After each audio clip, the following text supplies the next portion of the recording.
mother-in-law. Um, Sorry about the delay. they have we're live on the internet. they found a bunch of kittens, and so we got somebody that's gonna go pick one up.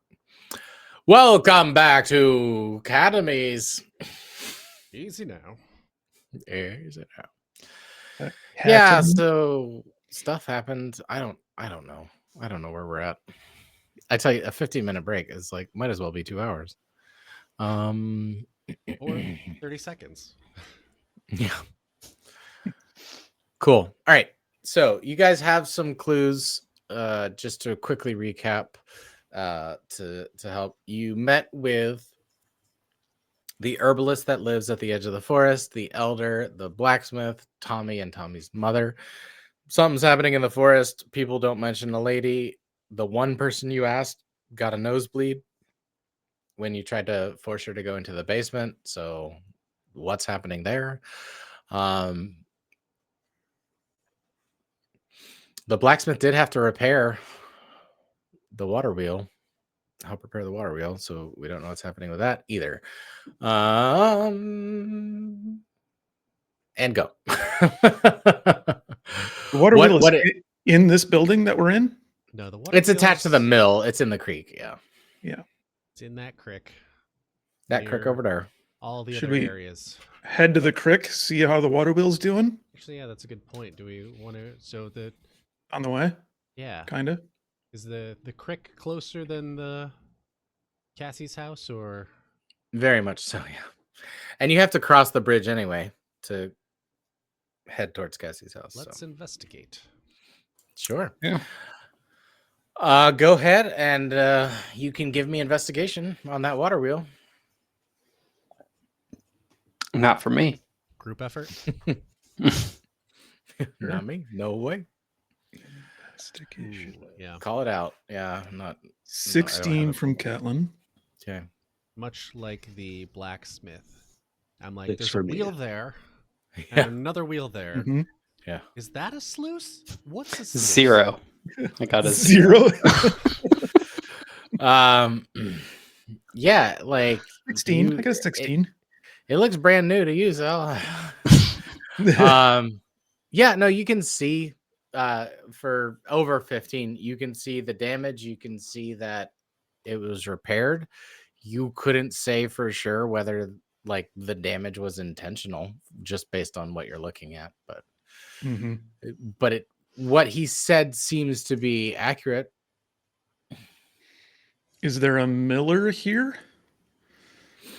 That's who runs mills, right? It's the same as the innkeeper. Oh, okay. Milliner, yeah. It's milliner time? I don't know. A miller is somebody who I don't know. I got distracted when we were going here, and I was like, "There's several groupings of cats," and I was like, "What is the word for a group of cats?" Turns out it's clouder. There was a clouder of cats. What even is that? Like chowder with an L. Huh. Weird. Yeah. Pack of dogs, clouder of cats. You're gonna be like a kit worth of cats. Yeah. Yeah. I thought it was a Kit Kat. Anyway. Give me a break. Okay. So you guys I'm Katie. I live in Boston, and you did the audience hear that? I got a text. Hey, your number appeared in my phone contacts without a name. May I ask if we know each other? I'm Katie. Hello, Katie. I'm very surprised you forgot about that amazing night we had together in Reno. I'm Katie. I live in Boston. And you? Katie, stay focused. Don't respond. The ring. You just got put on a list of people who will respond to those text messages. You're now just gonna get barraged by stuff. It's a fishing expedition. Answering is the fish. Yeah, that's why I already blocked and rerouted it. Anyway, I'll just delete that burner. Anyway, what was next? Go talk to our witch friend? Is that the plan? Yeah.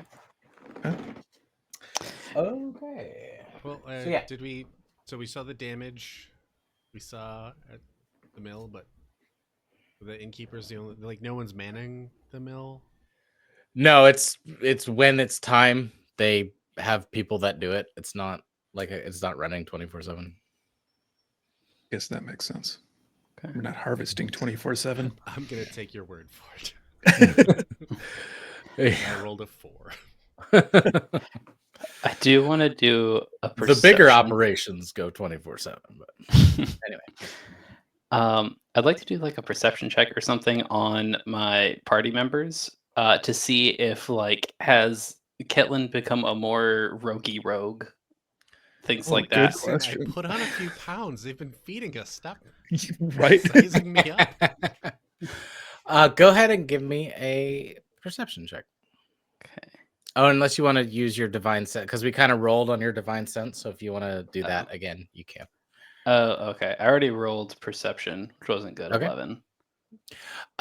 Yeah, you don't see anything out of the ordinary. They're as you remember them. Okay. Mhm. Cool. Which, of course, was as the most cleric-y cleric. Cleric. Okay, so you guys are able to make your way out. Oh, did you guys were also talking about going to the basement as well. Did you guys do that? Was that before the break or no? That was before. I tried to get the innkeep to go with me to the basement, but it sounded Yes, like they were will going not to do go. that. Yeah. Yeah. I mean, I can't really sneak, but if someone wants to try and sneak into the basement to see what's going on down there, I mean, if you suggest that to Ketlin, she'll absolutely do it. And Yeah. Ketlин's gone. Yep. Watch how you say things. Yeah, backup character.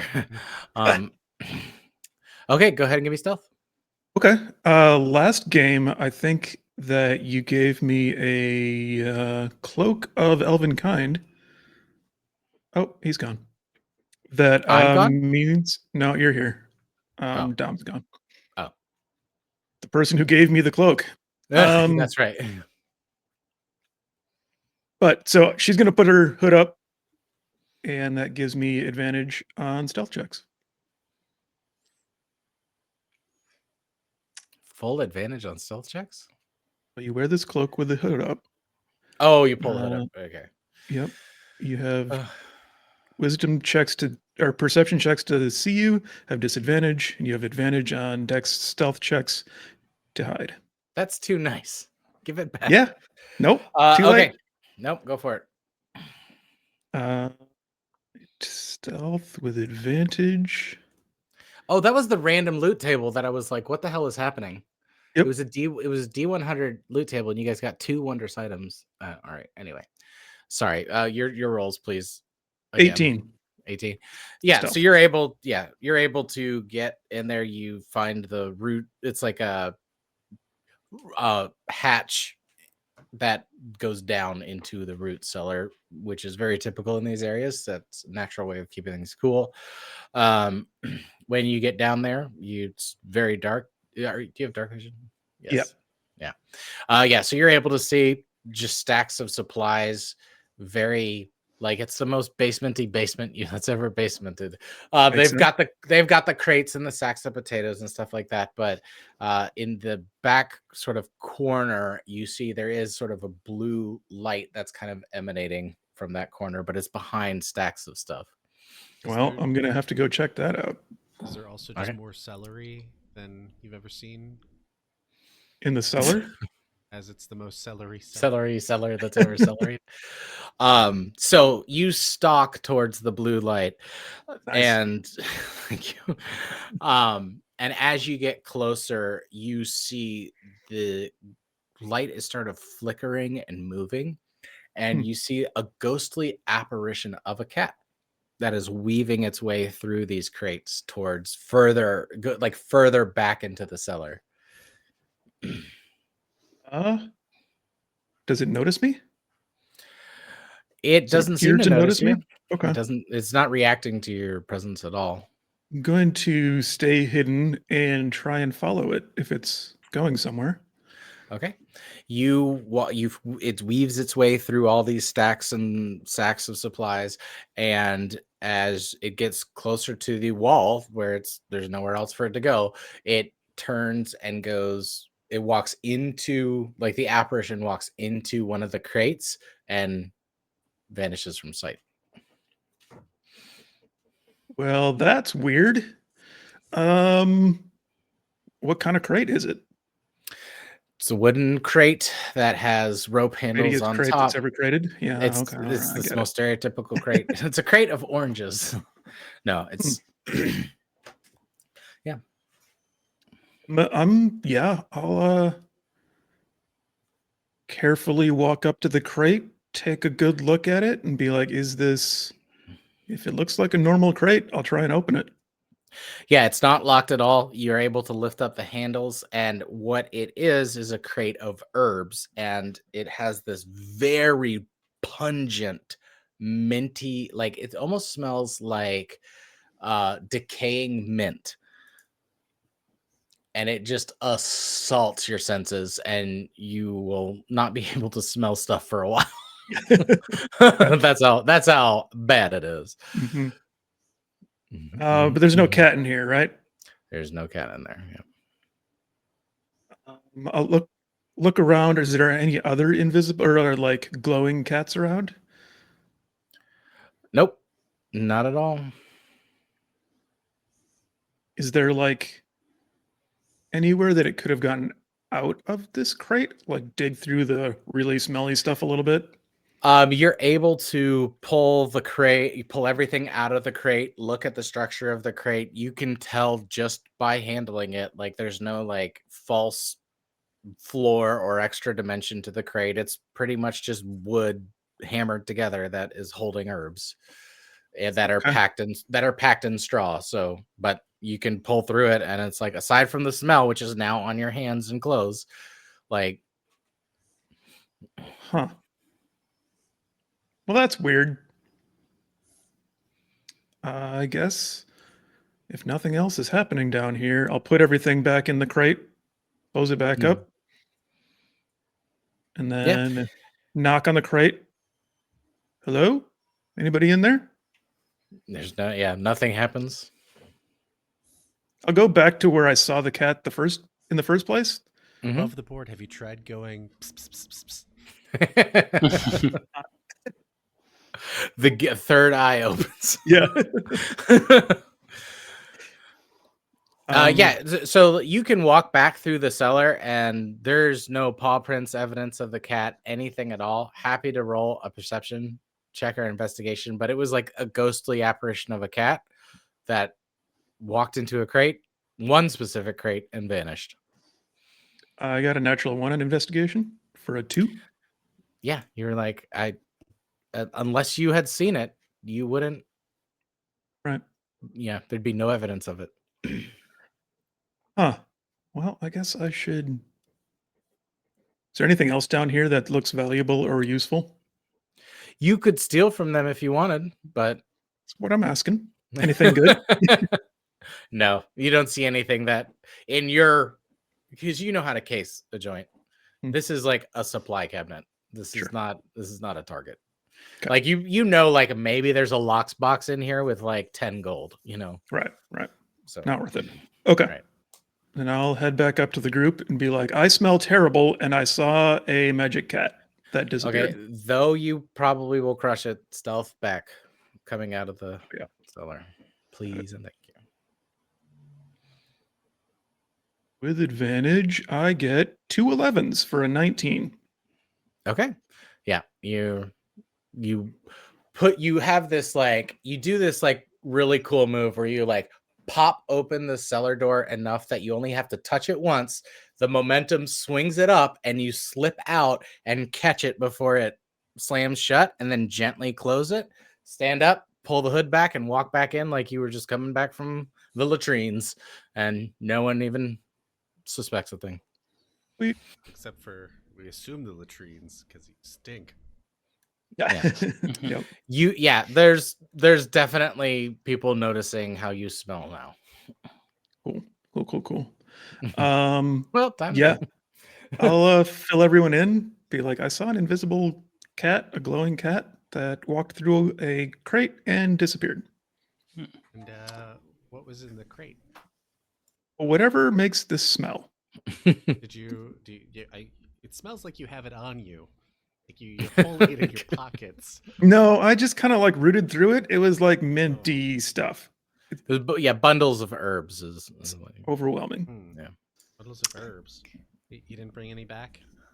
No. Huge. Should I have? You want me to go back? You said investigate. You didn't say steal. Yeah. Any? I mean, any way we'd be able to identify the rotting scent of the I'll definitely take a contamination? nature, a survival or nature check. And I can describe like the shape of the leaves and things if that helps. Give him the help action. Ugh. Try I believe we don't call it a help action. collaborate. Excuse Oh, you. that's my bad. If we wanted to collaborate, Well, with our collaboration, we get a 17. What did, 17. what We're did you still under. Sorry, go ahead. Still under 20. So you are unable to identify this unique herb. you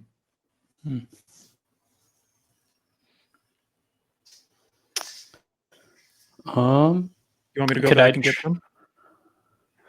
Because maybe we could ask Cassie to look at the herb if we had a sample. Maybe she could do Yeah. it just by scent, though. I don't know. Maybe. It's pretty strong. we gonna make it there without throwing up? I can stand downwind. Yeah. Yeah, I think Let's see. with how you smell, if we preserve your stench and make it there, you can describe it. Unless it's like every sign is said to trust Cassie, but I'm a little worried now. Yeah. You found herbs and they're rotting, and a cat led you to them. Yeah. Well, that's one of the things that's funny is that every story you've heard has had 100% collaborate. Like, there's no evidence that anyone is lying about anything. Mm-hmm. They just don't talk about. Tommy the whole time. Yeah. What a twist! Yeah. Just Well, let's. very twisty.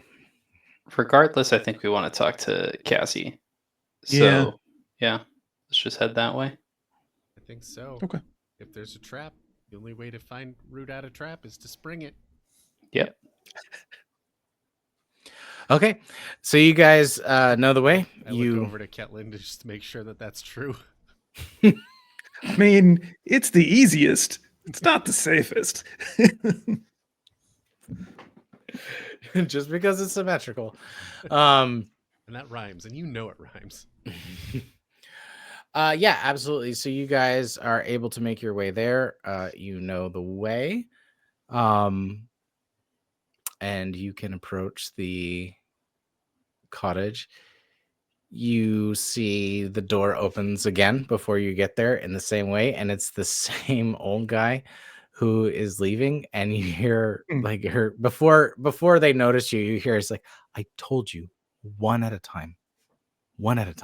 And he nods his head, sees you guys again, and good day. Walks off again. How's your feet? Thank you. Nothing to be ashamed of. I just like feet. That I mean, it's not related. I gotta go. It's Anyway. okay if it is. You see him weeping as he runs away. Okay, yeah, no, you guys are able to approach the cottage. Hey, Cassie. Real quick, we're just wondering if you can you identify herbs via scent? It'd be a little bit. Oh, Can you smell my shirt? oh, is that what's happening? Is Yep. that what I'm smelling? Yep. Yeah, because I could taste it. Yeah, it's pretty bad, right? Could you go into the creek, please? Yep. It's a good idea. We were trying to save it. You I can't saved smell it I got anymore. Yeah. I can't smell So- anything anymore. Please, by all means, and use this. And she pulls out of her apron and tosses you this like homemade bar of soap that is You just carry around a bar of gritty. soap? I was cleaning early. Just go, please, please, please. Okay. I have a sensitive nose anyway. Not anymore. I know. You see her like pulling flowers from her. She's trying to, okay. So yeah, so you're able to, actually, no, I am going to make you roll for this. Survival? Roll me a survival check. For me? Yeah.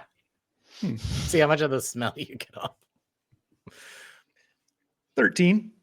Okay. Yeah. So you get it's good. You get it done. But there's like, if you can catch a whiff of it every now and again. Yeah. So you're back in there, and she's able to, she has you guys seated around her table. You guys have been doing some small talk while Ketlin was getting that handled. And you're all sitting at the table. She's like, "Where did you find that?" In a crate. That I have a question for you that's going to sound weird. Okay, where was the crate? Have you ever seen like a glowing cat walking around? I'm not crazy. Recently or in my lifetime? Well, now both. Yes to the latter. Are glowing Where? cats omens? Omens take. It's sort of like pornography. You know it when you see it. Omens take every kind of shape imaginable. It's more of your personal intuition with the sign that's happening, and the more attuned you are to the world around you, the more readily those omens appear before you. So if you saw a cat, that you said it led you to the crate, or did you? Yeah, and like How open? it walked into the crate. Like it was like it was like glowing and ghosty kind of. Just walked into the crate, and then I opened the crate, and it was not there anymore. It was just gone. Well, far be it for me to judge what omens are presented to you, but I mean, it seems a pretty clear message that it was leading you to the crate, to the herb, and then you find yourself at an herbalist cottage by no circumstance, I'm sure. Well, we did figure of all the people in the town, you would know what the herb was. Yes, I do recognize it. There is a grove in the forest that is dominated by a silver birch tree, and this herb is not technically an herb. It's more of a fungus. That's why I told you to wash it off right away. And if you feel queasy at all for the next 2 days, definitely drink that antidote I gave you. Does it cause nosebleeds? No, it shouldn't cause nosebleeds. It's more of a fungus, so it kind of just decay from the inside. People that die from this they're less like flesh and blood and more soupy. Gross. Yeah, it's bad. It's real bad. So I regret everything. Well, it's not. It's very, very, unless you ate it or inhaled it, and in large quantities. Ketlin, it's not. eat it? I didn't eat it. We have all been breathing it for a while now. Well, you would have to dehydrate the herb and powderize it, and then sort of like pocket sand, and then that's that's how you would have to do that. So secondhand fungus were okay. Yeah, the odor's just real bad. But again, if you start to feel queasy at any point within the next 48 hours, drink that antidote, because that will save your life. Good to know. Yes, so this is a unique type of tree that is only found in Fey-touched woods, the silver bark, silver birch tree. This fungus is a plague on those types of trees, so I will I'll have to start preparing some antidotes to take out there and fertilize the ground, and hopefully the trees can recover. I'll go out and search. I can point you if you would, while I make this antidote for the trees, if you would be so kind as to track down the trees, I'll point you in the direction, and you can find out how bad it is, and then that will let me know how much I need to make. You're on it. 2 questions. Am I contagious to the trees because I smelled like it? Like if I No. touch the tree, is it going to be bad for them? Okay. And why would somebody have this in a crate? That is a Do they want to good kill question. the trees? I don't know. It would only, unless there's some property of this fungus that I'm not aware of, the only malicious intent I could see with it would be to basically give a very curable tree blight to Fey touched trees. And then as soon as it was discovered, an antidote would be administered, and Or kill somebody if you could make them breathe it?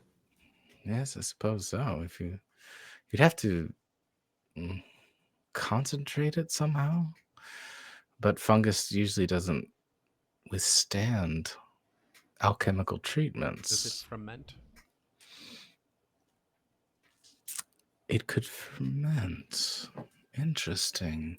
Go ahead and give me investigation check with advantage. Everybody or just No, Oris? just Oris. Okay. I was going to ask, do I believe her? Is she lying to us? You can give me an insight check. Wow. With advantage, a 6. Okay. Maybe it could be fermented. Insight 19. You get the sense that she is downplaying the malicious properties of this fungus,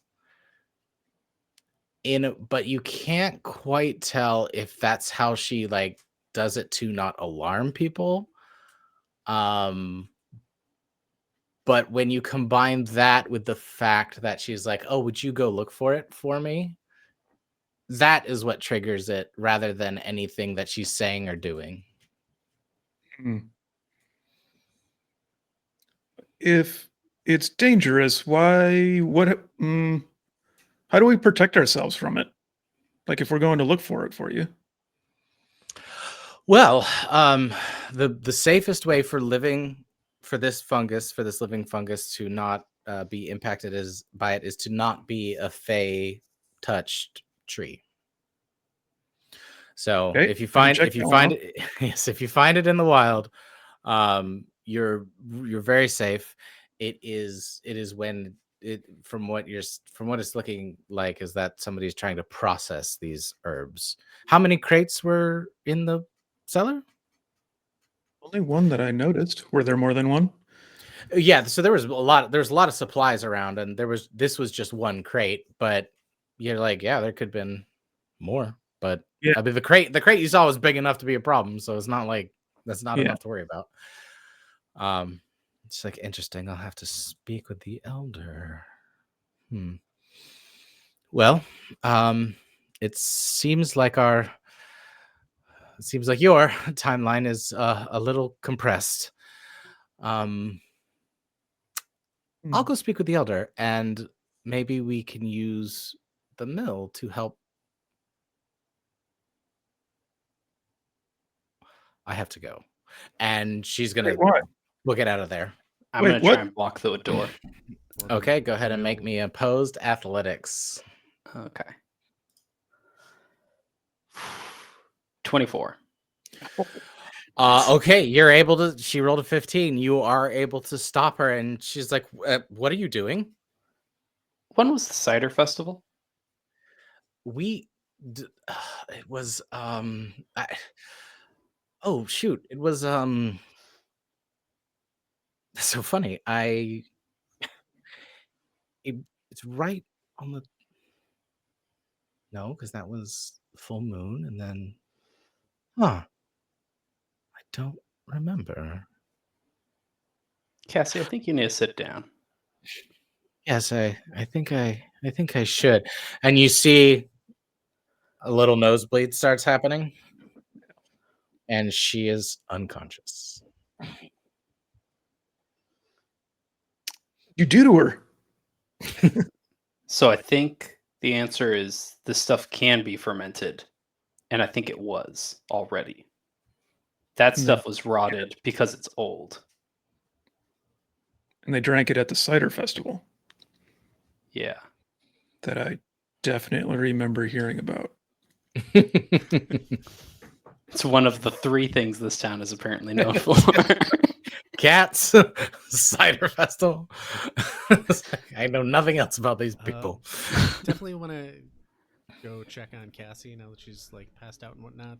Just make sure she's still breathing. And I mean, you could definitely make sure she's unconscious and not breathing. Did you want to do a medicine check as well to see if you can ascertain anything? Yeah. Mm-hmm. Just general concern. 12. Yeah, general concern.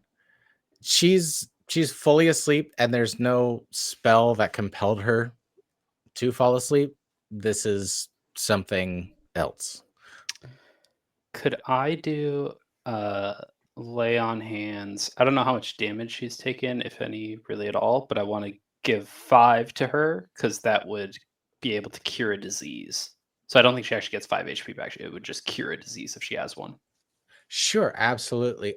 So you cast lay on hands of her, and you see once the like the vitality, she's already full of vitality, but when that energy permeates her body and then that cure disease starts actually affecting her, you see her shake and convulse and cough up this like really disgusting like hunk of green phlegm that Catelyn would recognize as matching the kind of green of the herb that she saw in the crate.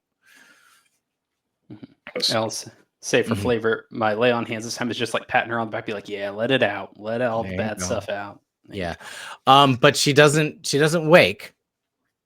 So you get the sense that you've had an impact, but it's whatever has happened to her has so far permeated her entirety. Should I give her the antidote that she made? Do you guys think that I should, or keep it in case we need it? Well, hard to say. I'm worried about anything happen to her, and it feels like an odd. Like we definitely need to go investigate this further, but I'm worried about leaving her in this condition. Yeah. I don't know what to do.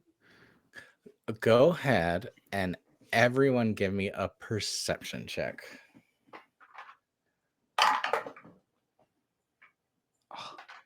It's almost a nat 20. Natural 1 for a 3. Ayo. 19. I got Well, a 9. They rolled a 4, so that's a total of 7. And anyone that beats a 7 hears a twig snap outside. You turn, like everyone beat a 4, or no, everyone except Sal. All right, I got a 9. I got a 3. Oh, 3. Sorry. So Catelyn is too absorbed of like, I walked around with this on me for how long? Like, everyone else hears like twig snap outside. They turn around. You see this shock of yellow hair and these 2 wide young eyes, and then whoop, they duck down, and then you see this kid just booking it away from the cottage. Tommy, get back here! Tommy, where? Where is he? Get him! He's already gone. He's running. Oh yeah, and then but he stops like pretty far away, and he's just watching the cottage. Hey, Tommy, we could use a hand. I don't.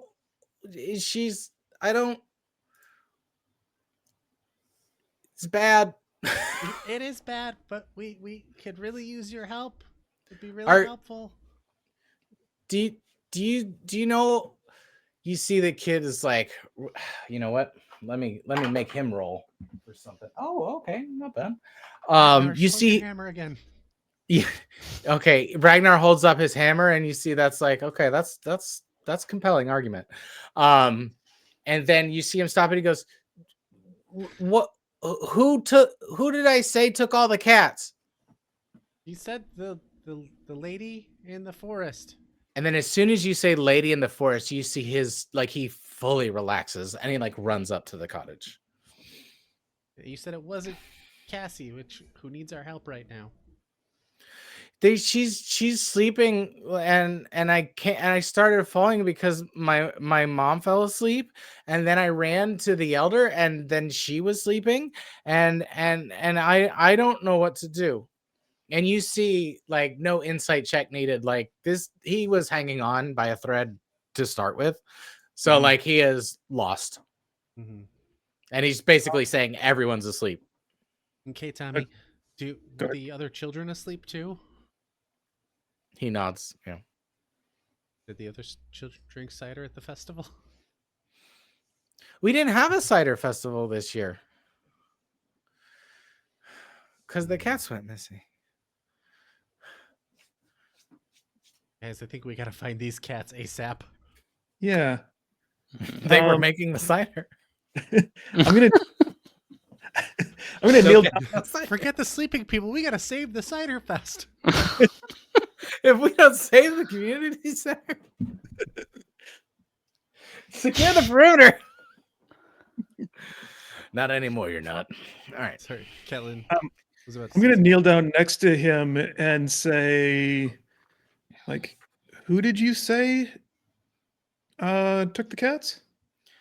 The lady in the forest. But they couldn't say lady in the forest, and they get weird. They would get weird, and then they would try to give me medicine, and I would run away. I And so can't. I they forget would- to eat sometimes. That's fair.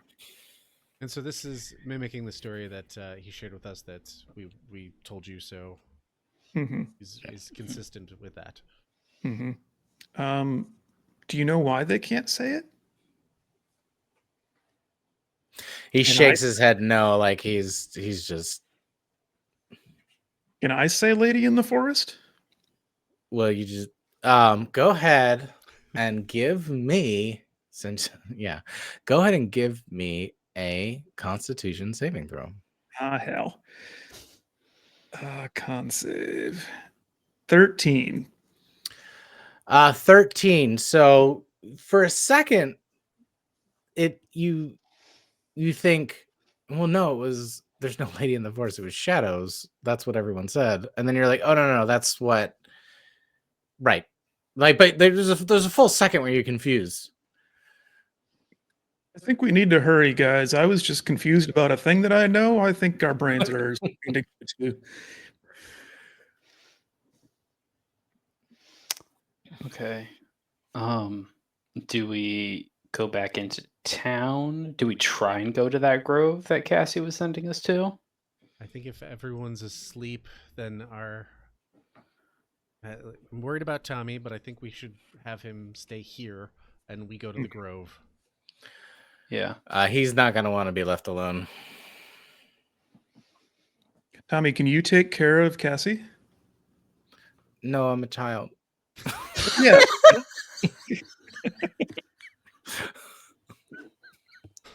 Well, when you put it that way, Yeah, but sometimes. I don't want to dwell on this plot point anymore. Fair. All right. Coming with us, Tommy. Let's go save the world. you can't bring Tommy into the fungus forest. It's harder because you have to protect. No, I'm just kidding. yeah, give him some snacks and leave him alone. I don't know what do you want to do. Well, I still just don't know realized how old this crazy kid is. He's like 5 or 6. 5 or 6, and yet he ran here on his own. Where is Yeah. That's true. Just tell him to hide. That's what they do in the movies.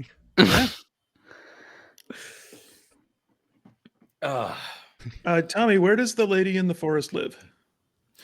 you gotta follow the cats and the gosh, mister. I'm losing it. Doesn't matter. Gee whiz. He points. Yeah, no, he'll golly gee, are you guys real adventurers? That hammer sure is heavy. I tell you, and then the cat. So in his ramblings, you get this. It's where they said the cats got taken, but everyone thinks shadows and not Lady in the Forest. Okay. Well, should we just go there and see what happens? I guess so. All of our leads are asleep, it sounds like, or mind controlled, or both. Mhm. We're dead. Yeah. Well, and her, well, I think we might have skipped over a lead of that. She didn't know. She mentioned. Wait, did you guys ask Cassie about the Lady in the Forest? We never mentioned it to her. I I don't didn't get think. there yet. Oh, well, so I guess you don't know then. But she didn't start a nosebleed when you guys mentioned Lady in the Forest. She started nosebleeding when she mentioned the mill. Which we had been to. Hmm. You guys investigated the water wheel, not the. It's attached to the mill. Yeah. Okay. Oh, I But thought we were going to neither the- here nor there. I think that clue thread could probably just point you to get, who cares. The so are you guys heading back to the village? I think so. I just interrupted the conversation for nothing, and We- I'm gonna be thinking about that for many years. Okay. It's a good thing it's recorded so you can relive it. I just Yeah. get Whenever the you feel like exact. it. I'll get you a timestamp Just- later. So you Just can in case I start getting over it, it's like, hey, Mm-hmm. don't forget. I Be say that you also- get ahead of it. Exposure therapy. Just watch that sequence. Episode 80, 9, 90 times. boys looking for boys. Part 1 and part 2. Part 1 and part 2, boys are still looking for boys. Episode 10. Boys never found. can't find other boys. They're all dead. All the boys have become men. Now we're just men looking for men. Just keeps getting worse and worse. We're gonna have Or a better and very- better, depending on your view. Anyway. So, going back to the village, assuming, I mean, we have had no reason to doubt Tommy at this point. Everyone's asleep. Tommy's the only one awake. Yeah, I say he hunkers down here and we go find these birch trees and head into the forest or head to the mill first. I'm open to We can ideas. stop by the mill on the way. Okay. Well, you'd have to go. So this is the morning. You'd have to basically like walk back to the road and then walk back to the village. And then the cats are in the other way, or the trail that Tommy is indicating is in the other way. I Yeah. should say, because you have not investigated that trail yet. Yeah. Yep. Okay. What do you think, everyone? Part of me just wants to go find these cats as quick as possible. But, Yeah, I'm worried we're gonna die. yeah. Okay. So, ignoring the mill will not have long-term consequences. I promise. That's a lie. And we have determined from your campaign document that is a lie. But you are able to go to the edge of the forest where the path goes into the forest. Go ahead and at this point give me an investigation check for whoever wants to look for a trail for the cats. Tiny cat prints. Mhm. Ooh, Are we all? Oh, well. nat I do- 20 plus 1. Oh, nice. Nice. So you guys were investigating the village for a couple days, so there's you definitely saw evidence of cats, but never like you saw paw prints and stuff, but nothing that was like fresh enough to like get your attention. As you guys are going down the road that's leading into the forest, you do notice like that because if you had a full clouder of cats, it would make more than just evidence for one. So you are able to notice like there is a trail breaking off from the main trail going into the actual forest, and everything that's been foresty and the most forest and foresty this is it's like the trail is really nice and sun dappled and walk down me, but when you look down off the side of this trail, there's a gloom that has like taken over this sort of direction, sort of like Sorry. discouraging people from. Not to completely Go, go. tangent us, but did you say sun-appled? Yeah, I've never sun heard that terminology. sun before. dappled. No, Sun dappled. Sun Yeah. dappled. That's okay. Well, Sun dappled dappled. means sun beams of sunlight, so really it's redundant Yeah. phrasing. I But thought it said You're right. sun-appled, and I was like, I've never heard that terminology before. Is that some native Tennessean something or other? What's it's when you're. where did It's. this I'll come tell you. from? I'll tell you when you're sun appled is when you are lying in a hammock, and the breeze is just right, and you got that Honeycrisp, that Tennessee Honeycrisp, grown right out of the orchard Damn, next I door. want, bringing it back to the part Beautiful. one, the mindfulness. I would like everyone to close their eyes and imagine that for just Yeah. a moment, because it is quite lovely. Yeah, Ah, sun appled, Honeycrisped. Honeycrisp. Anyway, Oh, what were we talking about? sorry. We're hunting for apples in the forest. Yeah, chapter 9, part 2. Clouder with a side of sun-apple. Sun appled clouder fest. Clouder. See, new meadow Word become cat noise again. clouder. Yeah. It's like shit. Yeah, let me reset real quick. Okay. Sorry, guys. I'm very tired and just like I love it. freewheeling. This is we're off the rails and I love it. Okay. So you have a trail leading off into the woods and the nice path leading straight ahead. Let's head off into the woods. Let's Yep. follow the paw prints. Yeah. Let's do it. As you guys are walking down this trail, sort of going slowly and making sure you're following the signs that you have discovered. For that first check, I'll just say you're able to keep the thread of the trail. Everybody, go ahead and give me a perception check. 16 from Catlin. 11 for Sal. 19 for Auras. Oh, we need to beat a 20. 13.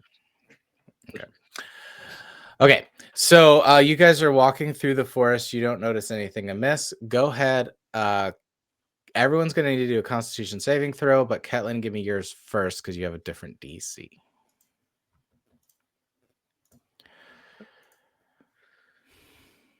Ooh, 12.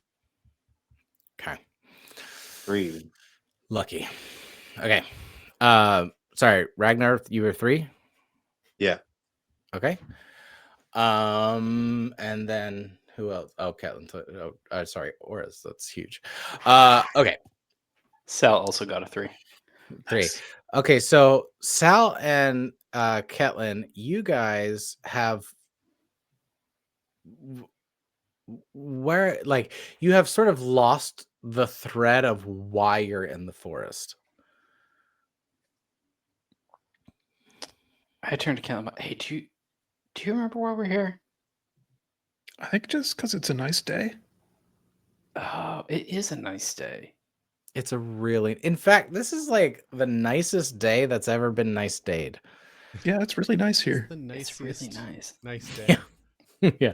I kind of feel like we should have been like walking out like in a sunnier trail though, instead of going right through the forest. Though I bet you it's really nice on the trail. You're probably right. But the Yeah. forest is pretty nice too. Can Yeah. I hear them? Yeah, absolutely. Oh, so I'm like, guys, we're looking for the lady in the woods. We followed the paw prints off this way. Like, The we're- what? We're going this way. The lady, you mean Cassie? No. Just stay with me. I So promise when we'll get you to a say- sunny Ketlin, when you spots. say lady, go ahead and give me another Constitution saving throw. I'm gonna die. that 16. lady is Okay, a you tramp. beat it 15, but you feel like this, like the wrongness of what he's saying, like really sticks out. Of like, lady, no. That Like, doesn't right. and or as you notice, there is like not a full nosebleed, but definitely a The trickle. shadows. The shadows. We're following the shadows, guys. The shadows are this way. We please just continue to the shadows. It's don't worry about it. Let's come on. Trust me. It's cool. Don't worry about it. It's cool. It's cool. It's cool. As that happens, you guys notice that. Well, here, let's go to. I can share this, can't I? Okay.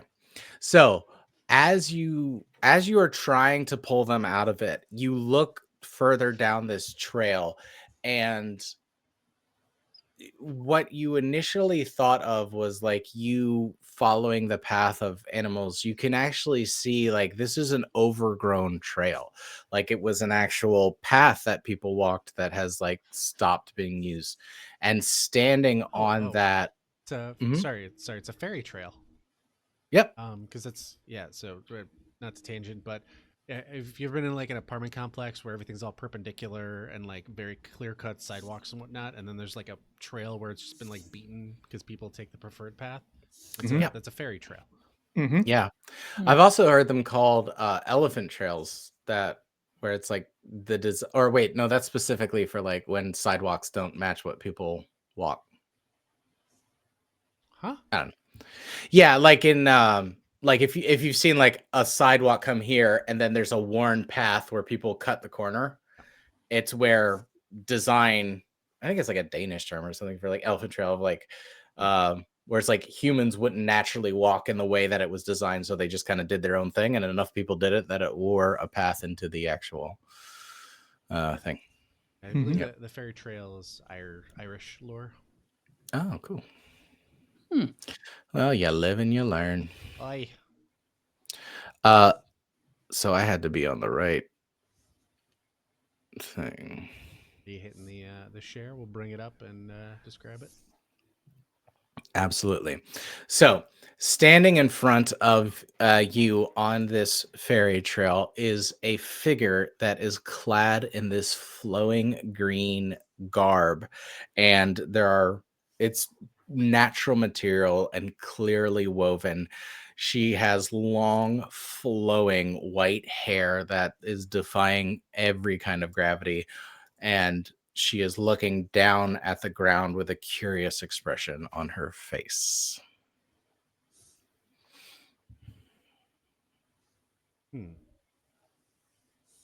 Do those of us who are entranced see that? Do we see her?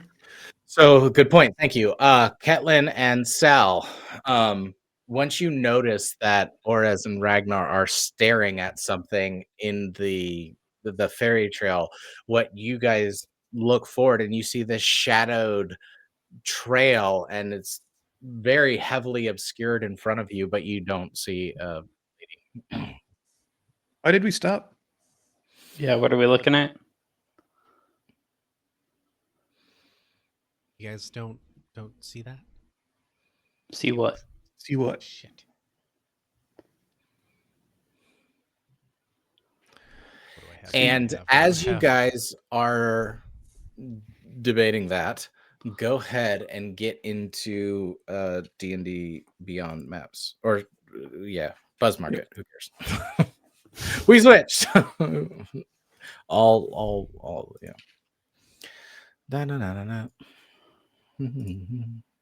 I'll go ahead and take over the share then.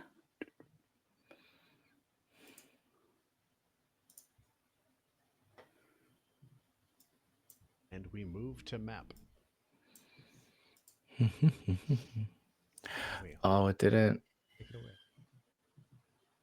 Take it away. Take it away. Take it away now. Oops. Let me Sorry, Nishant, but- restart this. Nishant's avatar picture will now be the shadow of the forest.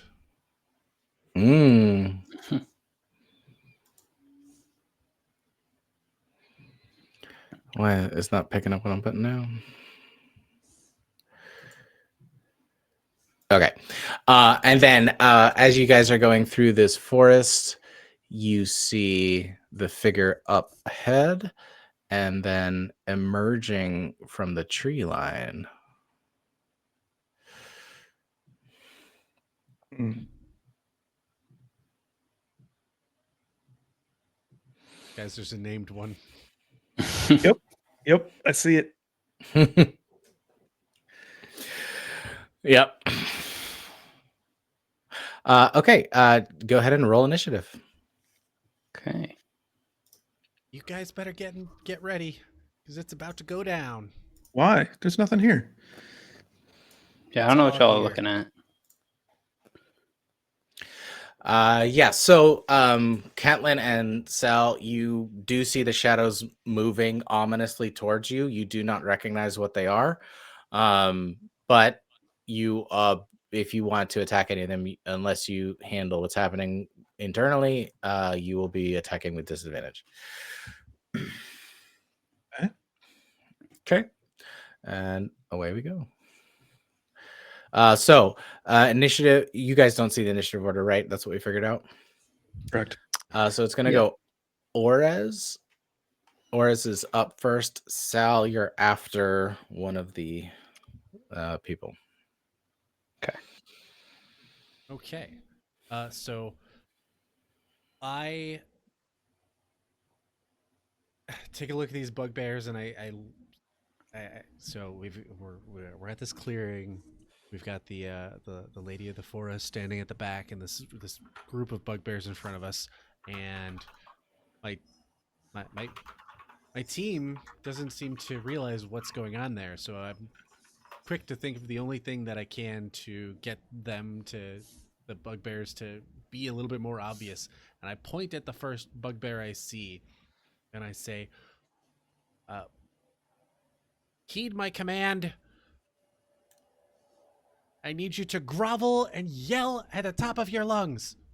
And I'm going to cast command on it so that it grovels and just lets out a howl or whatever flavor it possibly chooses.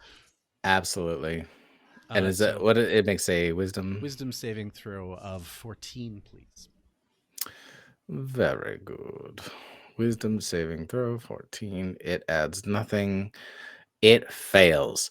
Yeah, so you see this hulking bugbear like stop and like you see it physically take damage from competing compulsions and basically yelps and flattens itself on the ground at your feet essentially. And Yeah. so I turn to Saul and Kettle. I'm like, these guys, they're the problem. Go ahead and give me another Constitution saving throw. Both of yous. Okay. 15 from Catelyn. And a 2 for me with a nat 1. You're going the Okay. wrong direction, Sal. Yeah. Yeah, so you see the shadows get darker and the trees get angrier. But Catelyn, you see the shadows actually resolve into the form of a bugbear, which cleans up the rest of this fog that you were currently under. You don't feel Holy cured, you don't feel cured at all, but all of a sudden you see 4 bugbears, a larger bugbear. One of them seems to have you kind of get the sense that he has a name, but you're not sure how you know that. And then the lady of the forest is standing behind them. What the? Where'd they come from? Then I'm going to use. So I know that all this happened so quickly. I'm not sure if Saul's snapping out of it yet or not. I'm going to step forward a little bit and just kind of hunker myself into a forward but defensive position, waiting for them to defend my team. Love it. End of Okay. Okay, and then Sal's gonna go, and Catelyn, you're after one of the bugbears. Okay, so this dickhead is gonna go. There goes our PG-13 rating. Somebody's face already exploded. Yeah, they don't care about that, but once you put a hat on a dick, different ball game. Oh no. Okay, so he is going to. rush up here. And then he is going to throw his javelin at Orez. Does a 10 hit?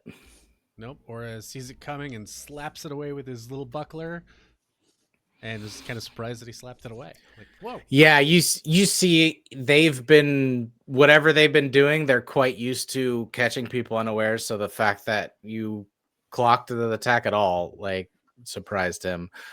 Sal's gonna go, and then we got a bugbear, and then Ketlin. Okay. I still don't understand what these things are, but I could still perceive that there was an attack, right? Yeah, a javelin flew out of the shadow, so Okay. you're like, oh, Then I am going to grab my guy with the that one, I think. Why do I not know how to grab my guy? You gotta yeah. hit Make escape. sure none of the tools are selected. Mhm. Boys I looking for need- boys and grabbing my guy. Oh, I see. Okay. 5, 10, 15, 20, 25, 30. Yeah, run out as far as I can, and then I am going to cast sleep because I don't have to actually roll an attack roll for that. Okay. So that's just rolling 5d8. So that's 20. Okay. I'm going to apply it to the one that is closest to the bugbear chief, and basically just ticks down their HP. Well, not to rules lawyer, but isn't it whoever has the lowest HP gets affected Oh, by yeah. it? You're right. Yeah, it starts with the person with lowest HP. Okay. Yeah. So the shadow that is coming up towards, or as you see, actually it's the one you see you fully cast at this shadow that is coming towards Orez, but it diverts and actually goes to one of the nearby shadows. Cool. Does it Sorry, go ahead. does it only seem to affect one of the shadows, or did it? Yes, only one Okay. of the shadows. Yeah. Cool. Mhm. Okay. Does he go to sleep? You do not see him go to sleep. No.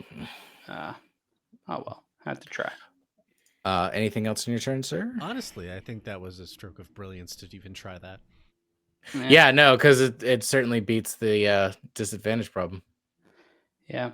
I guess for bonus action, I can just do. Nothing else for now. I guess just hold position.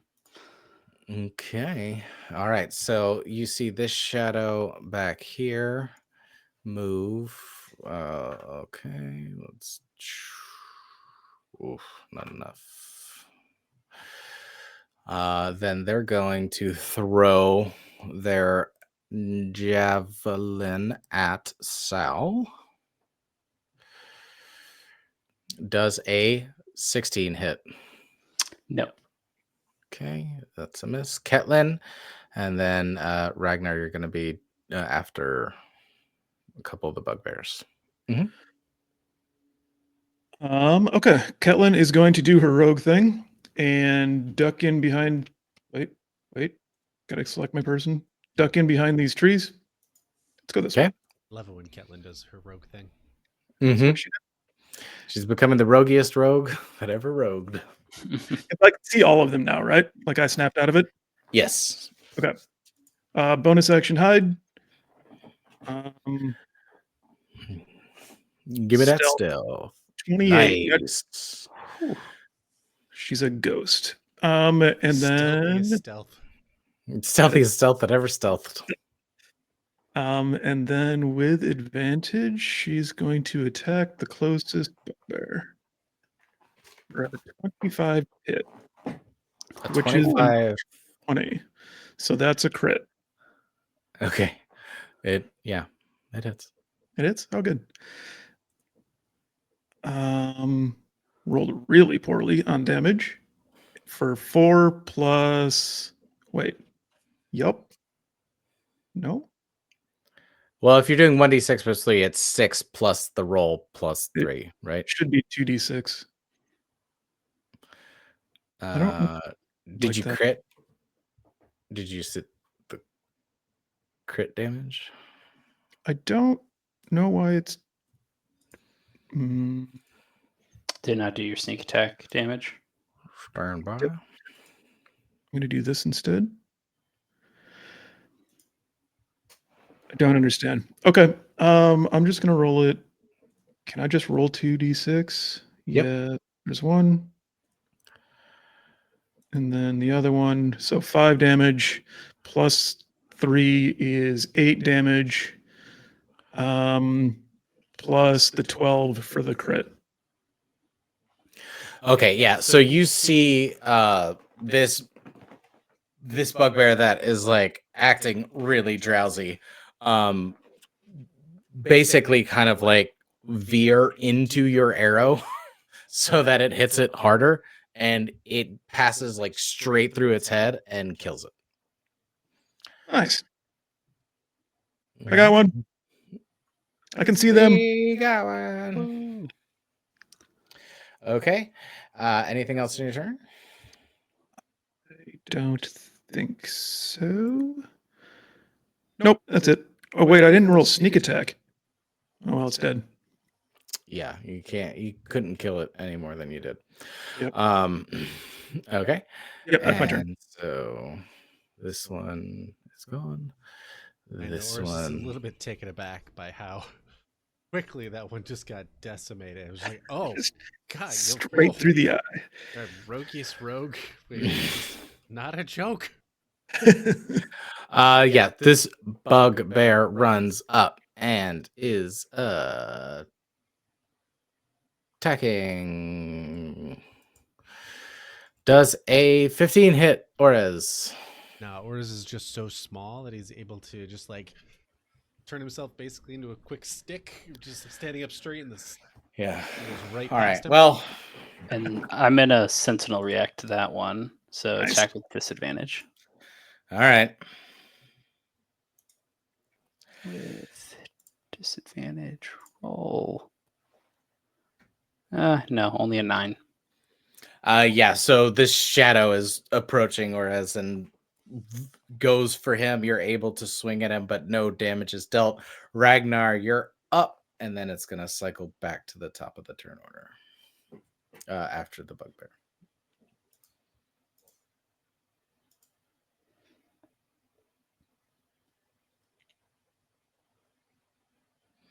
Ragnar, are you with us? Yeah, I will move there, Where? and I will use unarmed strike to hit this bugbear. Okay. Does a 19 hit? A 19 hits. So I will hit it for 5 or 7, Okay.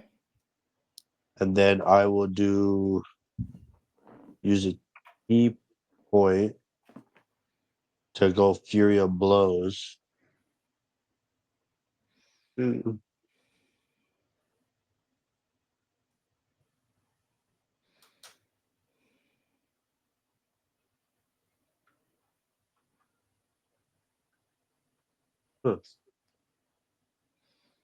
Yeah. So Fury of Blows.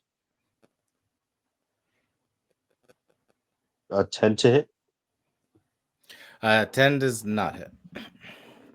Okay, and then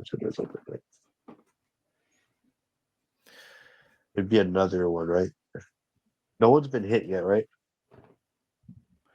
No. Okay, so I'll go again, I guess, Fury of Blows. My second one.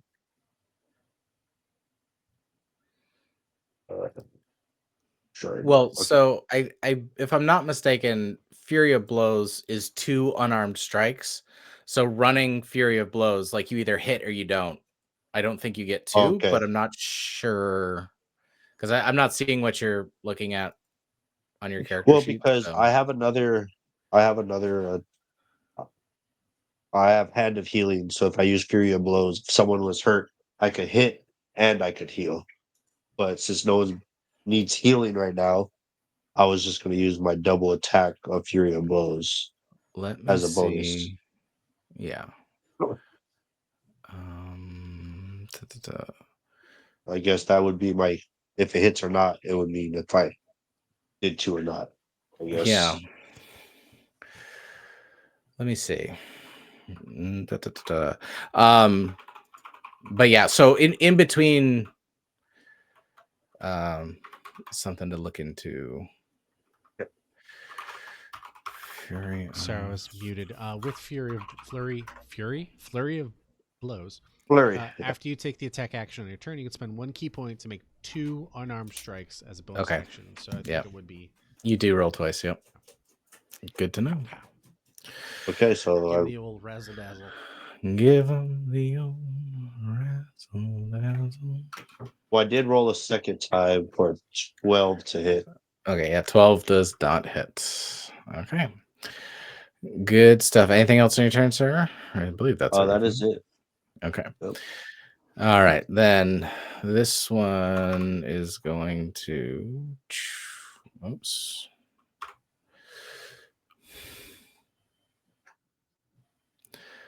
Come here and hurl his javelin at Sal.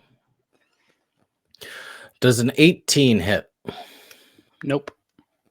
Cool. You say cool, at- but I feel like you just. No, it's cool, and I'm happy for you. I'm fucking thrilled. This is gonna end poorly for us. No, I got Let him hit I got you. nothing. I got fucking nothing. Okay.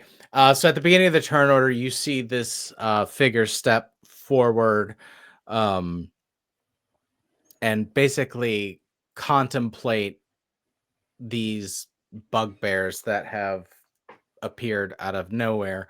And she gestures with one hand, and vines sprout up from the ground and grab each of them and basically restrain them. So if you had disadvantage on that, now it's flat. If you didn't have anything, you now have advantage on attacking them. And So it's Orez's turn. They're fully restrained, though? Yeah. Okay. Well, then Orez is going to step through the crowd in front of him, basically. So he's got the bugbear and Ragnar right in front of him, and he's just going to step, because he's small, just weave through, and he's going to step through and start approaching the lady who just cast this, and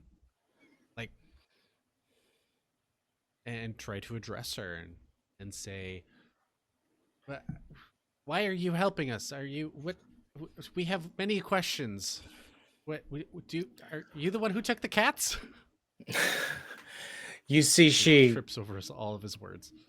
Yeah, you see, like, once she makes eye contact with you, that's when your words start losing coherency, because she's looking like all the way through you in some kind of weird way.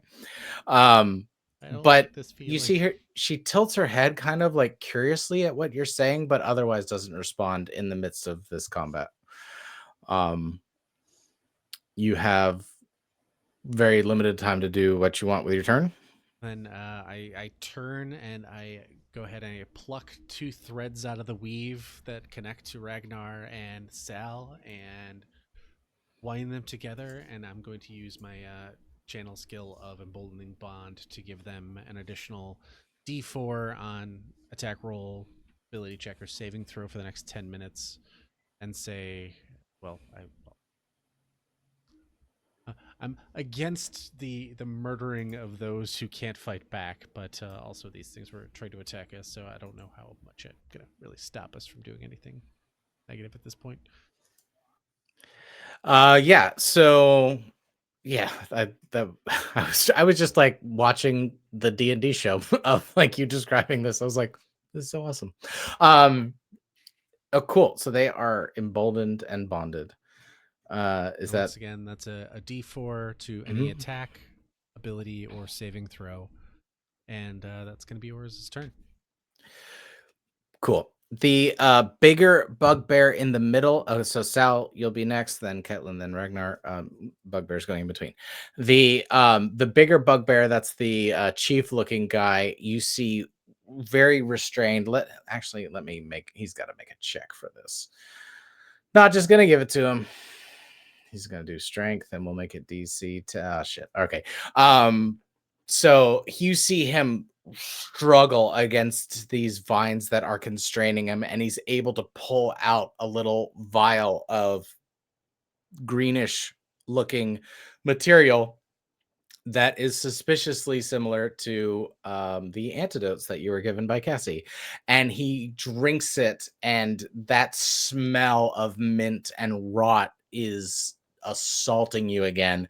And you see him sort of like collapse in on himself and then burst into basically mist. And it's gonna have a range of. Oh no, I don't want to point and ping. I want to. This is what I want to do. Well, that's 15 feet. Okay.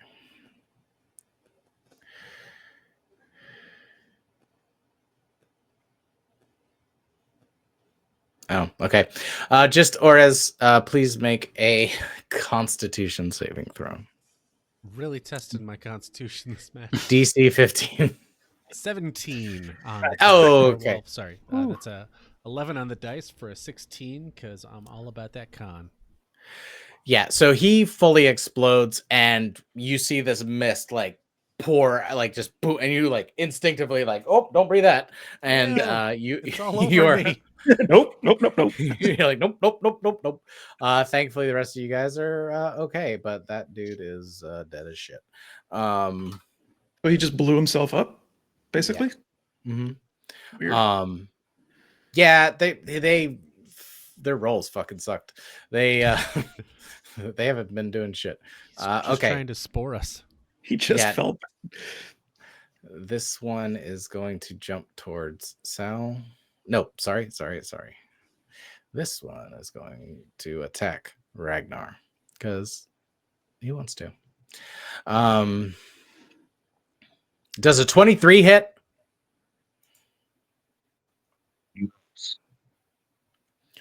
So you're gonna take 4 damage.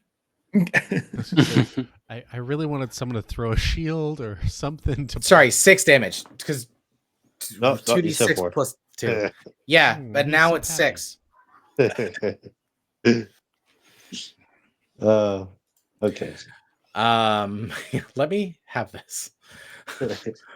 Okay, and Sal's turn.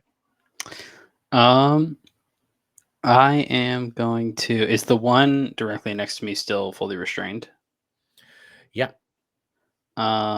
Okay, then I'm gonna go up to the one that got loose.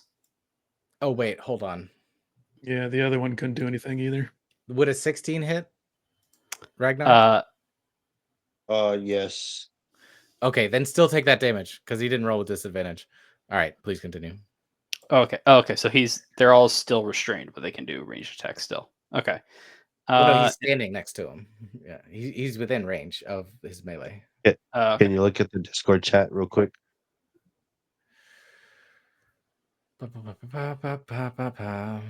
Yeah, let's. Okay, where do I have it up? I don't think I have Discord up. You can just tell people.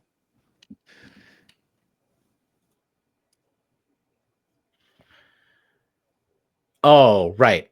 Sorry. Yeah. We'll take care of you. We'll take care of Ragnar, don't worry. Yeah. Okay. Then Sal. Okay. In that case, I'm just gonna attack the one directly next to me. Or actually, first, I'm gonna try and fix whatever the funk is that's going on. Can I do like a perception check or something to try and peer through the shadows? You could do a medicine check to try to alleviate your symptoms. Okay. Oh wait, could I just do 5 points of lay on hands to cure disease on myself? Yes, you can. Okay. Then I will do that. That will be my action. Okay. And then the shadow, yeah. So the shadows resolve into what everyone's fighting, and you're like, oh. Ah, here's what we got going on. And then I will. Yeah, I think that's my whole turn. So I'm just gonna actually, yeah, I'll move up to this bugbear over here, or actually, I'll Okay. move up between these two. All right. Sounds good. Then Ketlin's gonna go. Okay. They're all still restrained, so I have advantage, right? Yep. Then I am going to shoot them with an arrow, because that's what I do. +5 to hit is a 24 to hit. Sorry, I should have pointed first. This guy here. The one Um, that 24 to sorry. hit the one next to Ragnar. Okay. And then damage is 2d6 plus 3. So 7 plus 3 is 10 damage. Okay. Sorry, sneak attack, because I have advantage, is another 4. Lame. Okay. Yeah, you do a massive, you basically target like a specific spot in his thigh to like cut one of the tendons. Like he is truly hurt and probably bleeding out. And then Mhm. bonus action, or I'm going to hide for 24. That'll do. Okay. That's And it. then and then the one named Grok will attack. Actually, he's gonna try to get out, and does. Good for him. Good for him. This one, and then Ragnar's gonna go. So let me go ahead and let's say he's gonna attack and miss, and then bonus action unarmed strike. Miss again. Okay. Then this one's gonna go attack Sal again. Not again, but Sal's getting attacked again. Does a 16 hit? Nope. Okay. Wait, on Ragnar's turn, did you add his emboldening bond? Oh. No, I didn't. So what's that? A D4? It's a D4, yes.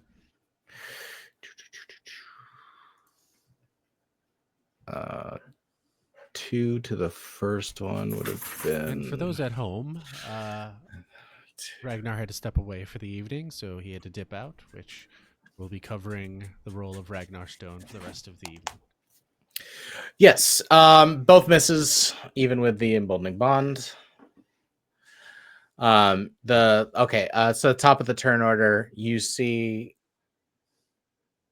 the lady that is standing at the edge there sort of assess the situation but doesn't do anything further. So Orz's turn. Sorry, which ones are still restrained? They all except for this one. The one that is closest to the lady is not restrained. I was trying to. His name's Grok. Oh, the old ping is Grok. showing up. Yeah, Grok. All right. So, and there's quite a bit of distance between him, but Orez is going to run forward and basically put himself between the bugbear and the lady who's standing there. And then he's going to cast Sacred Flame onto the bugbear and say, "Hey, over here, come and get me." Sacred Flame is Dex save. I'm trying to beat 14. Yes, please. Meets it, beats it. Meets it, beats it. No damage. Okay. And then Sal. I will go ahead and attack the one that's still restrained. Actually, he'd attack the one that's not restrained.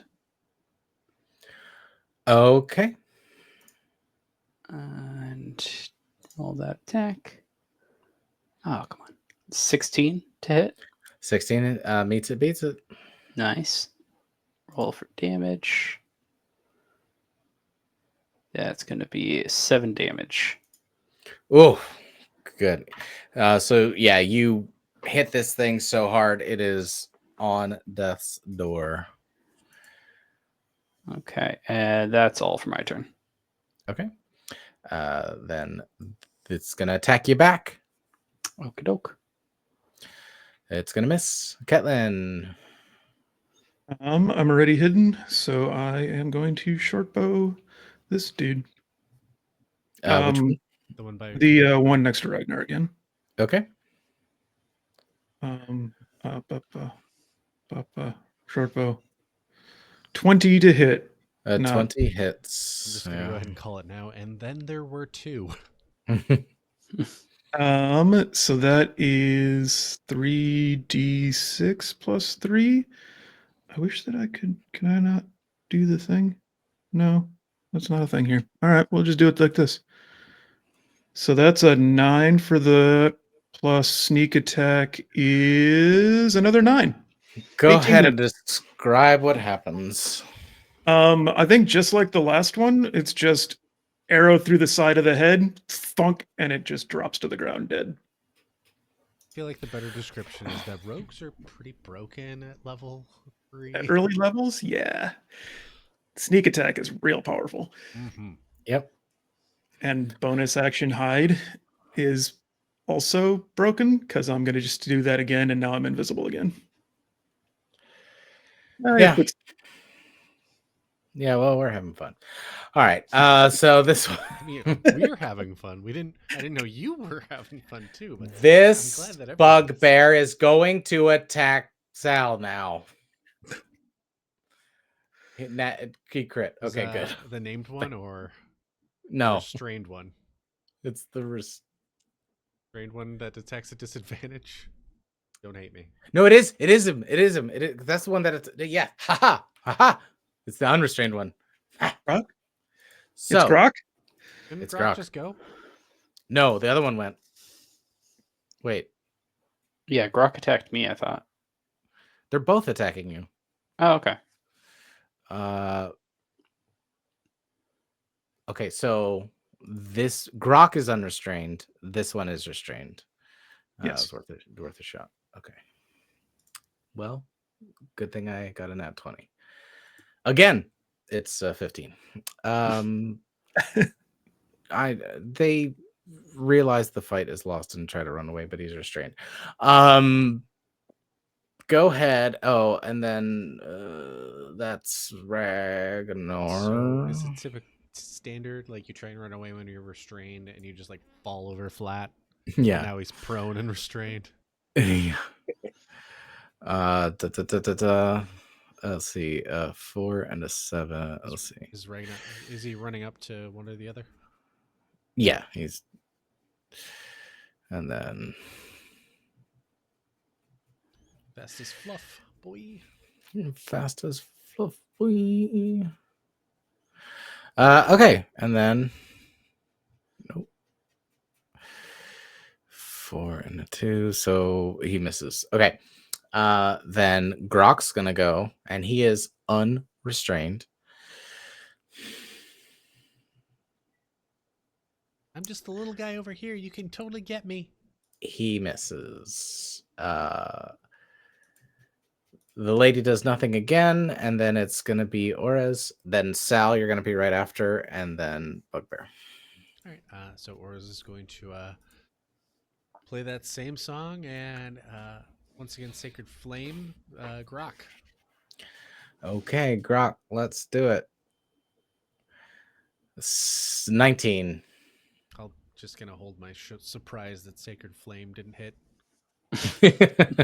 Again. Anything else, sir? I'm moving on. Sal? I'll attack Grok.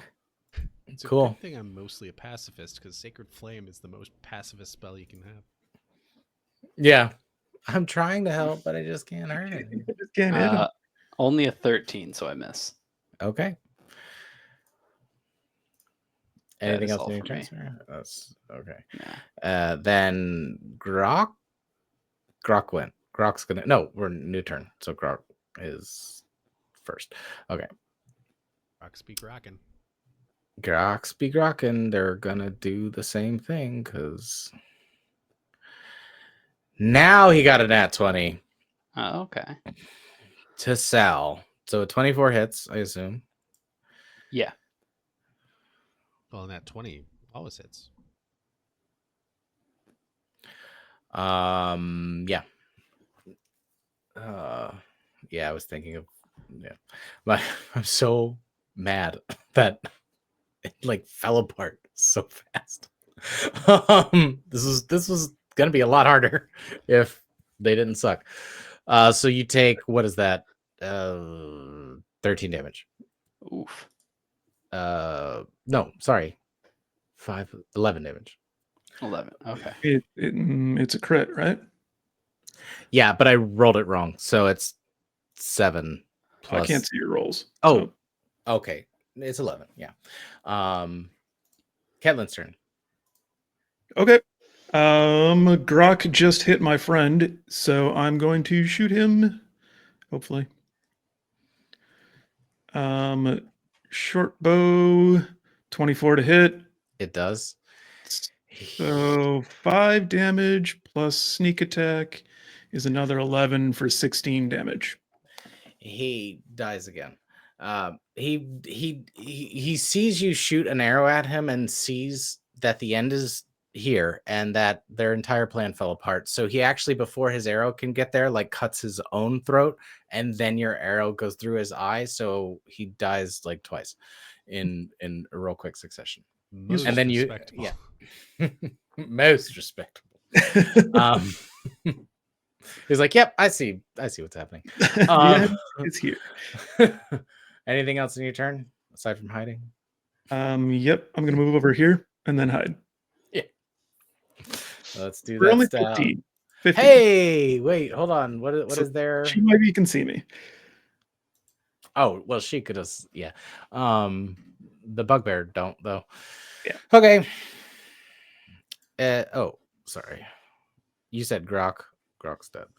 Grok's dead. So they're fixated on Sal.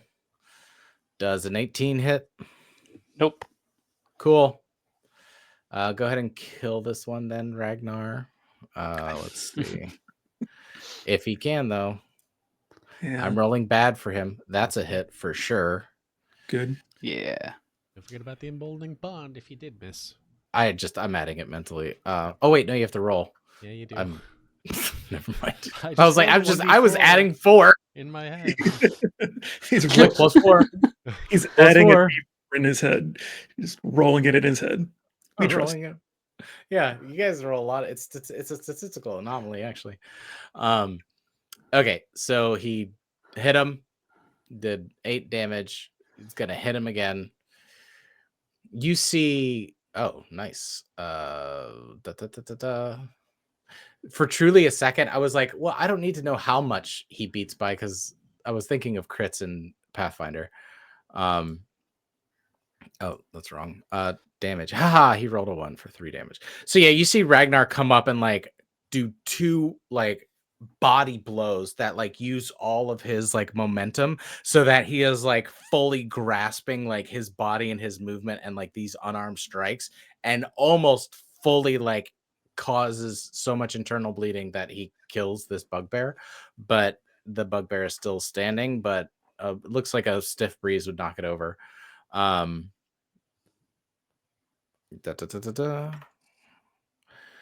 And then that's going to Elwin. No, Orez. Back to Orez.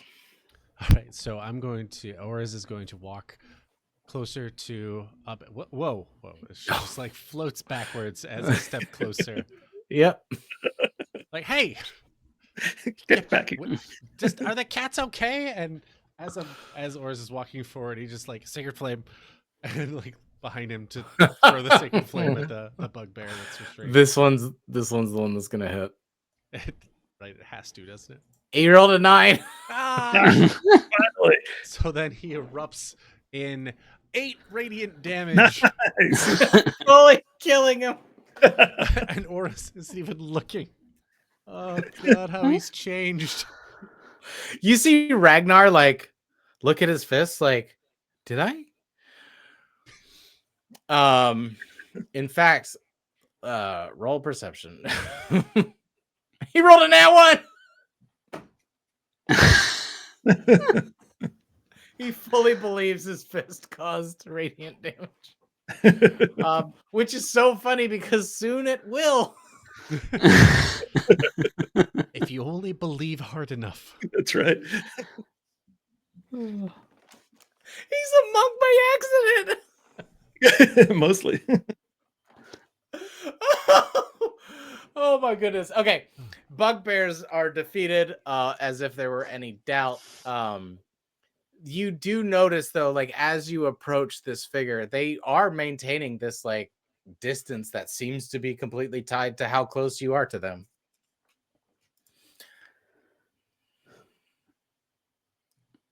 I am going to do my channel divinity to get my bonus.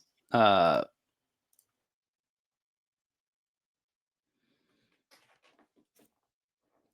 I think you fell out of the. Yeah. Mm-hmm. And then he would still have emboldening bond on him because it lasts for 10 minutes, but I think he's back right.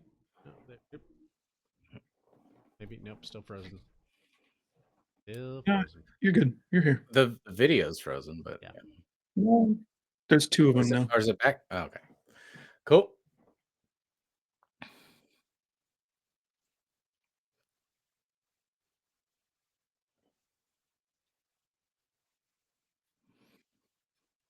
While we're waiting, what's funny is so we've got a picture of the forced lady up on the screen, and whenever Steven minimizes or adjusts it, it wobbles. Is that what's happening? Yeah, it's like Yeah. like Steven's doing something else on his computer, and it causes that window to wobble and change. Kind of fun. Mm-hmm. Just like brings attention Interesting. to it. Like, hey, check me out. Mm-hmm. All right, let's see. Here's back. He's back now. I'm back. Oh, good. Mhm. Sorry about that. Okay, yeah. Channel divinity. Get my bonus to persuasion. The way it looks like for Sal when he uses it is like suddenly just like his posture kind of straightens up. Like he just has more of an aura of like confidence. Like when someone walks into a room and they seem like there's Mhm. people belong there, the magical aura he gives off, he's like, yeah, he's supposed to be here. Like this is the guy you're supposed to be, who's supposed to be in whatever room he's suddenly in. That's And his the eyes, city guard I knew.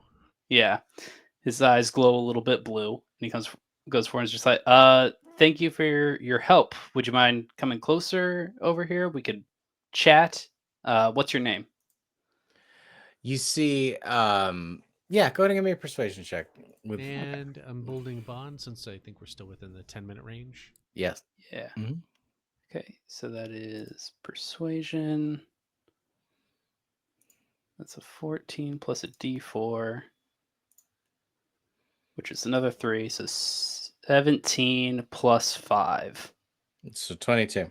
Yeah. So you see she stops and she's not making eye contact with anybody aside from that first moment when she stared at Oris's soul. So when she's got this kind of ethereal quality to her movements, and when she looks up at you, you feel this as you've been channeling this magic and learning you feel her gaze pierce straight through it, such that you can tell it doesn't have any, if the magic doesn't have any effect on her, but she's still listening to what you're saying. And the breeze kicks up and the grass sort of like waves in this motion. And as the trees wave and the branches collide in the air, you hear like on in the ambient noise of the wind moving through the forest, you hear the name Abed appear in sort of like, it's not quite that you heard it, and it's not quite that it was telepathic, but you get the name Abed from her. Abed, pleasure to meet you. I guess what are you? Are you a spirit of the forest? Are you some kind of god? Come here often. The breeze kicks up, and you guys are, oh, I didn't get rid of this last guy. Yeah, so the breeze kicks up, and you guys are sort of like maintaining this like line.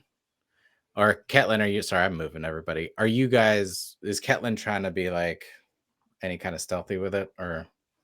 No, once they started talking to each other, she stepped out. Okay. But Catelyn kind of looks like her. Like Mhm. Catelyn has like long hair. She has leaves braided in her hair. She's not green, she's orange, but they look surprisingly similar. Yeah, so so definitely you guys get this voice on the wind kind of quality of her, and I forgot the question. Well, what are you? You asked what are you? Yeah.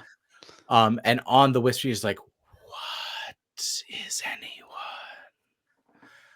And you have this sense, like these images are like being offered to your minds. It's not like they're being put into your brain, but like, should you open yourself to this point of communication, you feel like if you accept this telepathic bond, you'd be able to converse more freely. I'll accept it. Is that offer made to everyone or just him? Mhm. Everyone, you get, it's like a ping on your self-conscious, Catelyn's intrigued. on your consciousness. Yeah. Uh, Catelyn's intrigued. She'll do it. yeah, Ragnar's along for it, so I know he's down. What is anyone? What is this new HBS? No, I'm here for it. Oh, he has advantage against poison. Why didn't he say anything?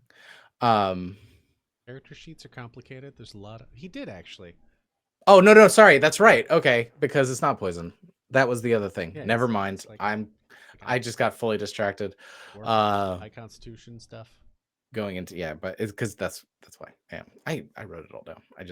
I don't have that page in front of me right now. Yeah, so this basically, you get, it's impossible to describe with language, a non-language way of communicating, but basically this connection opens up and you're able to get sights, sounds, images, smell, like just, you can get entire pictures of information as opposed to like a linguistic package of this. So like whatever communication this person is doing, it is like unlike anything you've ever encountered before.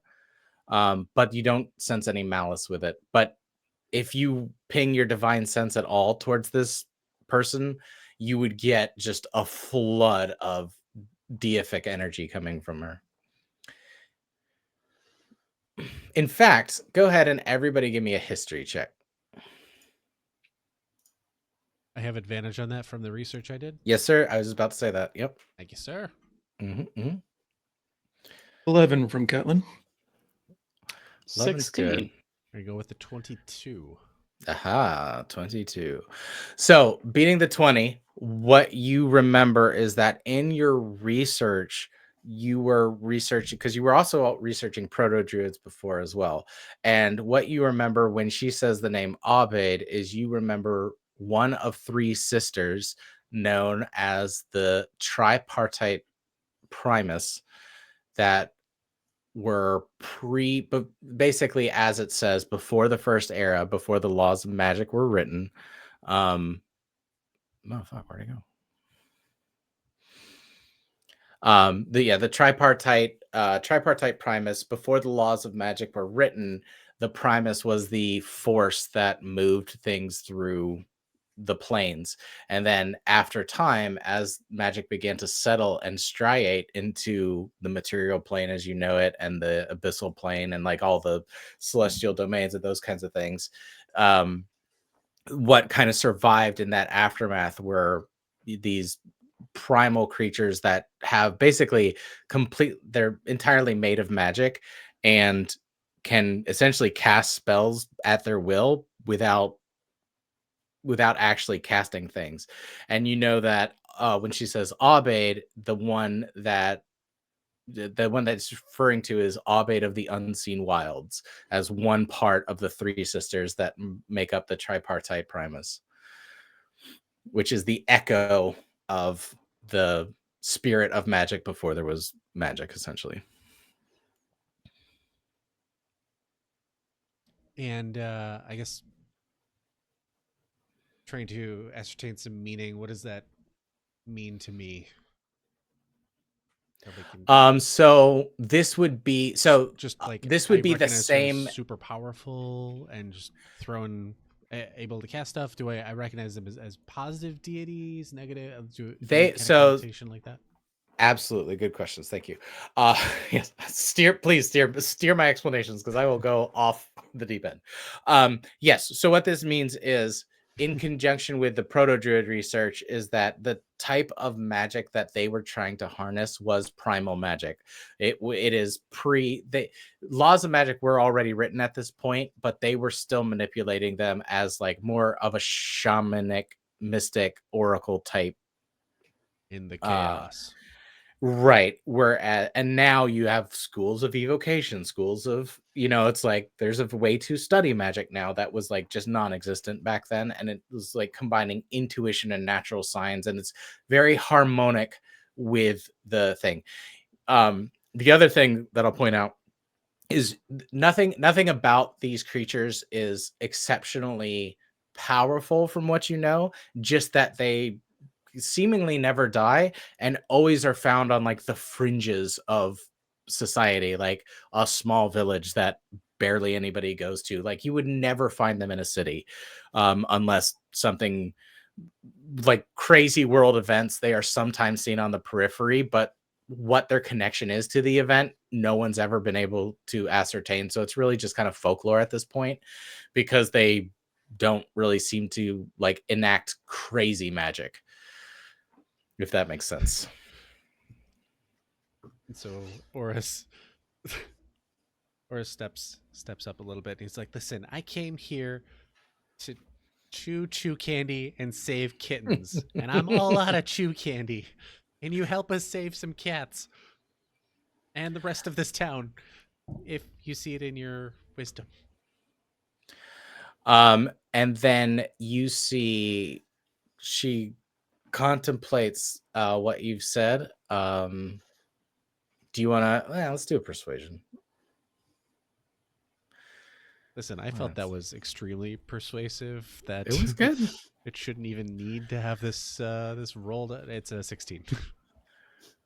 Oh, I see what's happening on the stream is when I flip between my screens.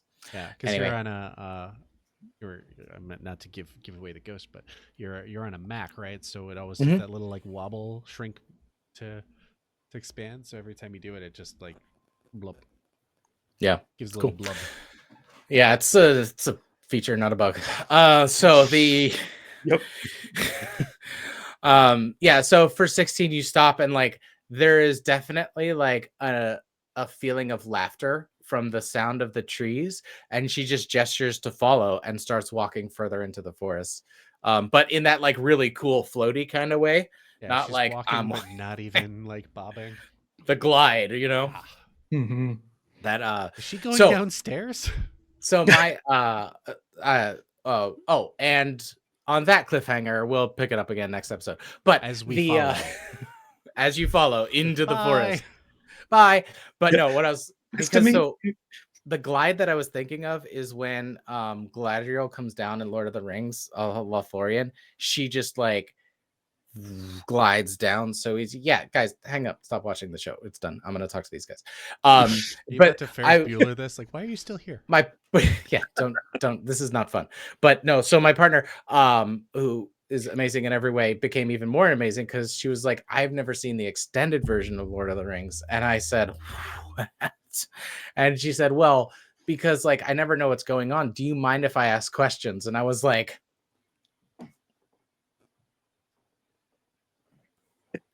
no, I don't mind. I don't mind at all. I have been waiting for you. Like, I started shaking and sweating. I was like, Don't fuck it up. Don't fuck it up. Don't fuck it up. yeah, don't fuck it up. Anyways, so and then now we're rewatching season 1 of Rings of Power because the second season's started. So yeah, good stuff. What else? Yeah, so this is D&D's fun. I enjoyed the shit out of it. D&D is fun. It's very fun. I look forward to the what is that's going to be September 21st, the next day of ADHD&D Academy. And for those of you Stop caught rolling us on dice. the- You give us anxiety attacks.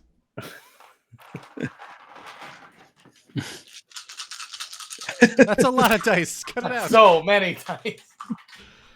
Do you know what? Like, I don't particularly like metal dice, but I always, whenever I roll groupings of dice, I always include one in there because it makes it sound so much like there's so much more dice. Mhm. Pro tip. Although, if you want to mess with your friends who also play D&D, I feel like either A, start randomly rolling dice, or B, just as they're talking, be like, roll for perception. Yeah. What? Why? Yeah. What's happening? Wait, why? What? Which technically is mean, and you can't do it because you have to go against their passive perception. You don't have to. Rules. I love rules. They've kept me alive. That was one of my favorite players ever. He's like always on the ball, always coming up with these crazy unique ideas from one of the games I DM'd. Frustrating ideas that are like game breaking. But then other times we'll be playing and he'll be like, "Can we use the optional rules from this, and this about battle?" And I'm like, "What do you we're halfway through a session. And change the rules now. Yeah, you can't throw me a curveball like that and expect me to just rule on it without thinking about the repercussions because I know you." Yep. It's always a good time to be like, no, let's hold and we'll come back and we'll talk about that for next time. Mm-hmm. But for now, you're dead. Yeah.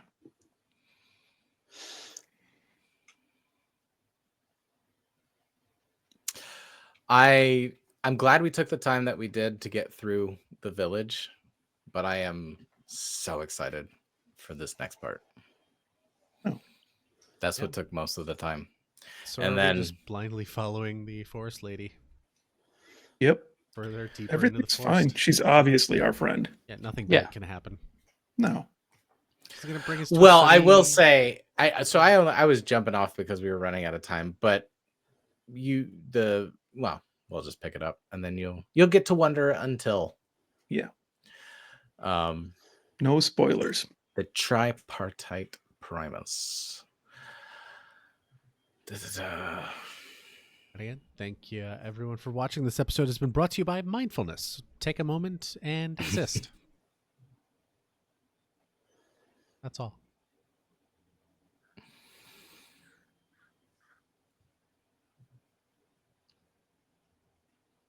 Did we do it? I didn't like it. I didn't either. Does someone else? I wanna, was like, a play second us away off, from or- leaving. Please don't end it there. Who wants to play Well, us wrote a off? song about it. It was a little something like this. It was a little something like this. I met her on my CV.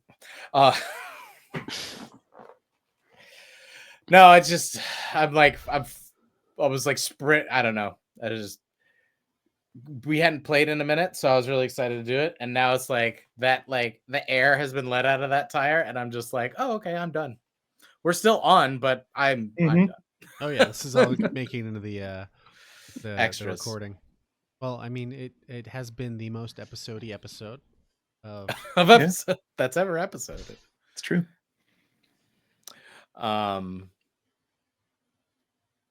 Yeah.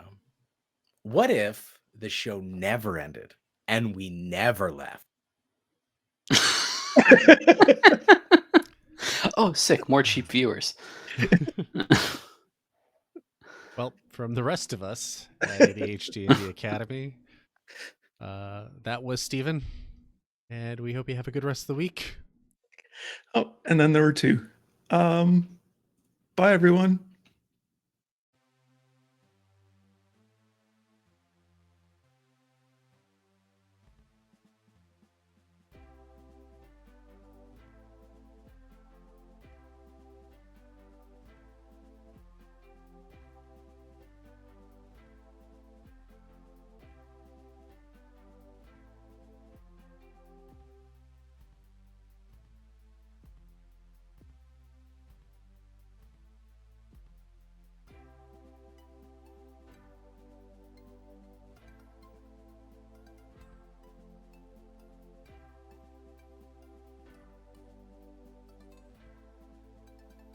I fully Yeah, so Yeah, that was.